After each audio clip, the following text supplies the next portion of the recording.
नमस्कार। मेरा नाम भाऊ तोरसेकर। आप देख रहे हैं प्रतिवाद। दोस्तों, पिछले कुछ दिन मैं बहुत व्यस्त था। 24 अक्टूबर को मुझे राजस्थान जयपुर जाना पड़ा और उसके बाद वापस दिल्ली आ गया। दिल्ली से अभी 4 दिन के लिए देहरादून आया हूँ। तो वीडियो बनाने का अवधि या सुविधा नहीं थी, नहीं मिली। जब मिली है तो बना रहा हूँ। 30 अक्टूबर है आज और महाराष्ट्र की विधानसभा चुनाव के लिए जो पर्चे दाखिल करने थे उसकी मुदत खत्म हो गई है। टाइम खत्म हो गया है। यानी अब जो कोई चुनाव में लड़ना चाहता है उसको अपना अपनी उम्मीदवारी वो भर नहीं सकता, दायर नहीं कर सकता। हाँ, जिन्होंने अपनी अर्जी दाखिल की है वो विड्रॉ कर सकते हैं, लेकिन नई अर्जी कोई भर नहीं सकता। कहने का मतलब है कि अब नया कोई उम्मीदवार मैदान में उतर नहीं सकता, ना उतारा जा सकता है। हाँ, जिन्होंने उम्मीदवारी भर दी है उसमें से कुछ अपनी उम्मीदवारी पीछे लग सकते, विड्रॉ कर सकते। इसकी 3-4 दिन और हो गए और उसके बाद ही महाराष्ट्र विधानसभा के 288 चुनाव क्षेत्र है। उसमें कौन कहा लड़ने वाला है, किसके खिलाफ लड़ने वाला है, किस पार्टी से लड़ने वाला है, ये पूरा पिक्चर 4 दिन के बाद, मेरा ख्याल है 3 या 4 नवंबर को क्लियर हो जाएगा। लेकिन आज मैं एक बात यहां पेश करना चाहता हूं, वो है मुंबई में सबसे इंपॉर्टेंट चुनाव क्षेत्र माना जाता है वर्ली, जो उद्धव ठाकरे के बेटे और पूर्व मंत्री आदित्य ठाकरे का चुनाव क्षेत्र है। लगभग 5 साल पहले वो पहली बार वर्ली चुनाव क्षेत्र से विधानसभा पर चुनकर आ गए। मानो तो बिन विरोध ही आ गए। उनके विरोध में कोई था ही नहीं, क्योंकि वो चुनाव क्षेत्र वो आसानी से जीत जाए इसीलिए पूरा का पूरा पूरी की पूरी व्यवस्था कर दी गई थी। यहां से 1990 के बाद सलग लगातार शिवसेना का उम्मीदवार जीत कर आया हुआ है। मेरा ख्याल है 1990 में 1990 में दत्ता नलावड़े वहां से चुनकर आते थे। 2-3 चुनाव के बाद 2009 में वर्ली चुनाव क्षेत्र जो है उसका भौगोलिक विवरण बदला गया और डिमार्क क्या बोलते हैं उसको, डिलिमिटेशन हो गया था। चुनाव क्षेत्र के भूगोल बदला गया था। फिर भी जो आज वर्ली नाम का है उसमें बहुत सारा हिस्सा उसी समय का है।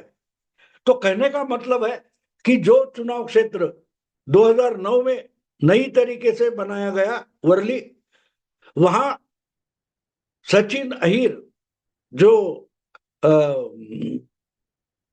राष्ट्रवादी यानी शरद पवार की एनसीपी पार्टी के उम्मीदवार थे, वो चुनकर आए थे। लेकिन 2009 में वहां से जो शिवसेना के सुनील शिंदे करके उम्मीदवार हार गए थे, वो 2014 में जीत कर आ गए और उन्होंने वहां अच्छा काम किया। इसलिए 2014 में भी 2014 में वो चुनकर आ गए। लेकिन लगातार अगर एक सचिन अहिर का मामला छोड़ दे तो अगर वो चुनाव क्षेत्र शिवसेना जीतती आई, तगड़े मताधिक्य से लीड से जीत कर आई, तो अपने बेटे के लिए सेफ हो सकता है। ये मानकर उद्धव ठाकरे ने जानबूझकर वहां से अपने बेटे को पहली बार चुनाव में लाया। आदित्य ठाकरे वहां से चुनाव के लिए खड़े हो गए। उस समय बीजेपी भी उनके साथ थी। शिवसेना बीजेपी का अलायंस था, युति थी, गठबंधन था, तो चुनाव आसान हो गया था। दूसरी बात ये थी कि उससे पहले 2009 में वहां से जो चुनकर आए थे और 2014 में हार गए थे, वो शरद पवार गुट के सचिन अहिर जो मिनिस्टर भी रहे, उनको शिवसेना में लाया गया ताकि आदित्य के सामने कोई तगड़ा उम्मीदवार किसी भी पार्टी से खड़ा ना हो। एक तो बीजेपी इनके साथ आ गई थी और दूसरी तरफ इनकी पार्टी का जो जीता हुआ विधायक था उसको भी घर बिठाया गया और कोई विरोध ना हो इसी ढंग से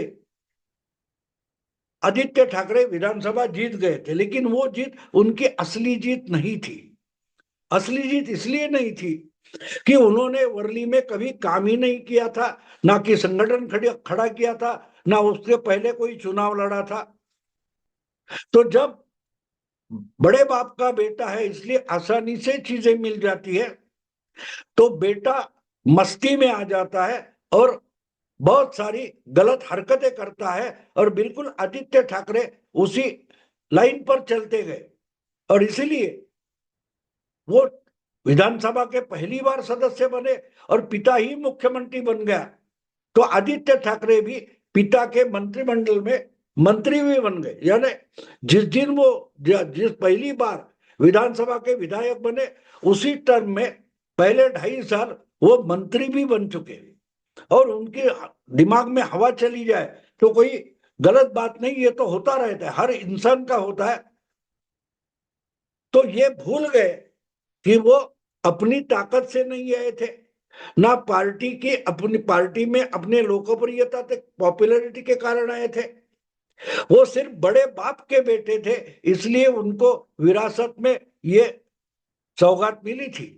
तो वो संभाल कर आगे लेकर जाना यही तो काम होता है। बस वही बात आदित्य ठाकरे भूल गए थे और आज उनके सामने जो संकट खड़ा है उनकी ही वर्ली विधानसभा क्षेत्र में, उसका कारण सिर्फ आदित्य ठाकरे है जो बड़े बाप के बेटे हैं। मुझे याद आता है जून 2022 में जब शिवसेना में टूट हुई, दो फाड़ हो गए, एकनाथ शिंदे और उनके बहुत सारे 40 विधायक उठकर सूरत गए, सूरत से गुवाहाटी गए और महाराष्ट्र में सत्ता का तख्ता पलट हो गया था।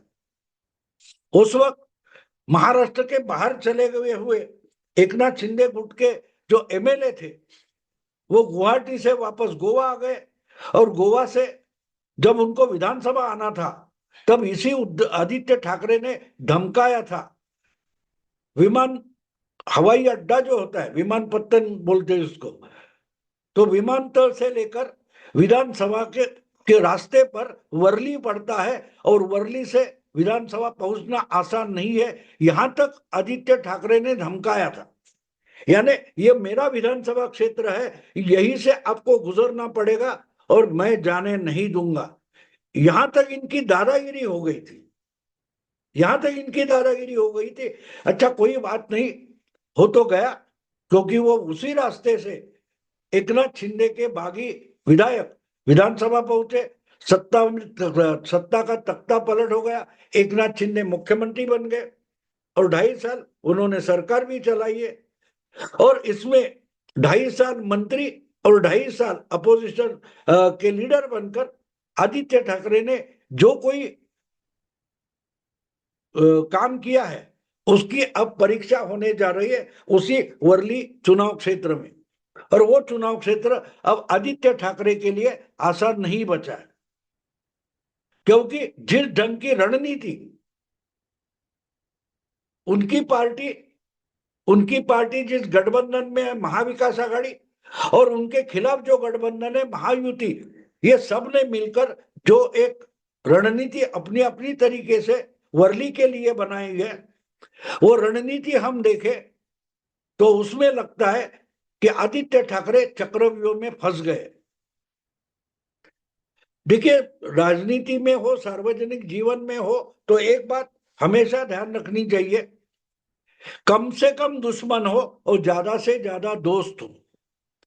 दुश्मन भी हो तो ऐसा होना चाहिए कि कभी समय आए तो उसके साथ हाथ मिलाने में कोई दिक्कत नहीं होनी चाहिए, पर्सनल दुश्मनी नहीं होनी चाहिए।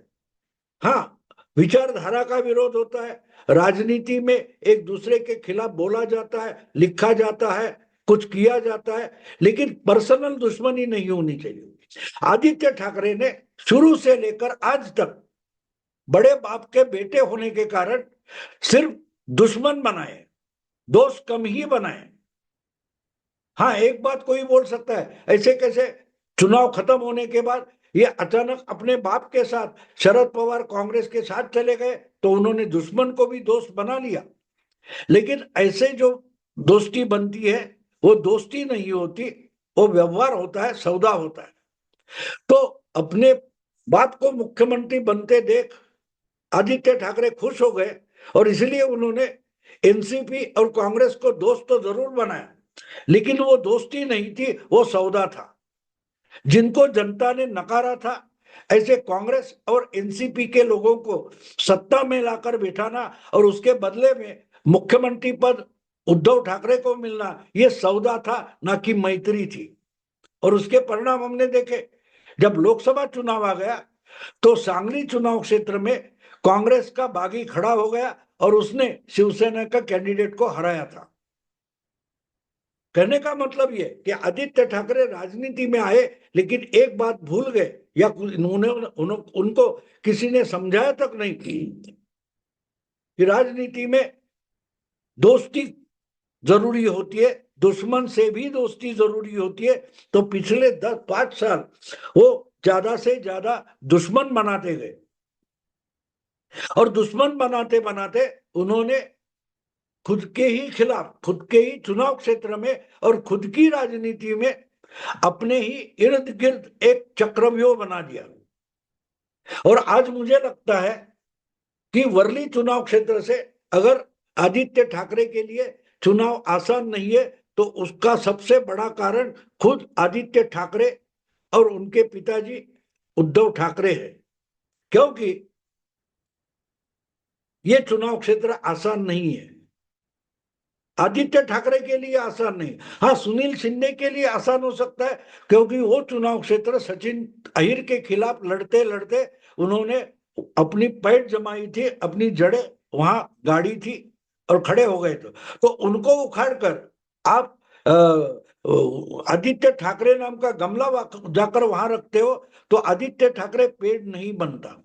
और बिल्कुल वही हालत है। और आज जब लड़ाई का समय आ गया, यानी जब बड़ी आंधी आती है, तो आंधी में बड़े बड़े पेड़ गिर जाते हैं, तो एक गमले की बात क्या हो सकती है। समय था, 5 साल थे आपके पास, आदित्य ठाकरे अपनी जड़ें वर्ली में जमा सकते थे, लेकिन वो करने के बजाय वो बकवास करते, बड़बोलेपन करते रहे। अब देखिए क्या हो गया, अचानक से बहुत सारे नाम आते थे, क्या हो गया, कुछ नहीं हुआ। हाँ, वहां से शाइना एनसी, आज मुझे जो खबरें मिली है उस खबरों के आधार पर हम देखें तो आदित्य ठाकरे को वर्ली में हराना ये बहुत सारी पार्टियों का मकसद बन गया है। मुख्यमंत्री एकनाथ शिंदे तो उनको हराना चाहते,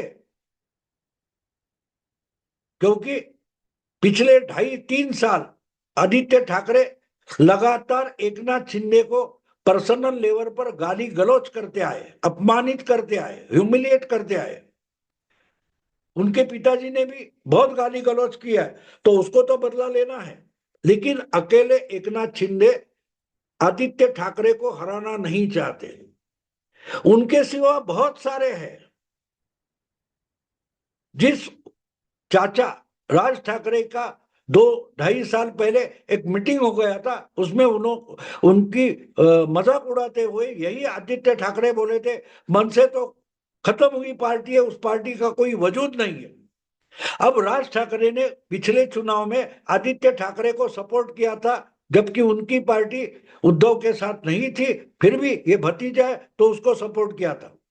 लेकिन आज वही वर्ली में अपना बिल्कुल नजदीकी संदीप देशपांडे को राज ठाकरे ने उम्मीदवार बनाया।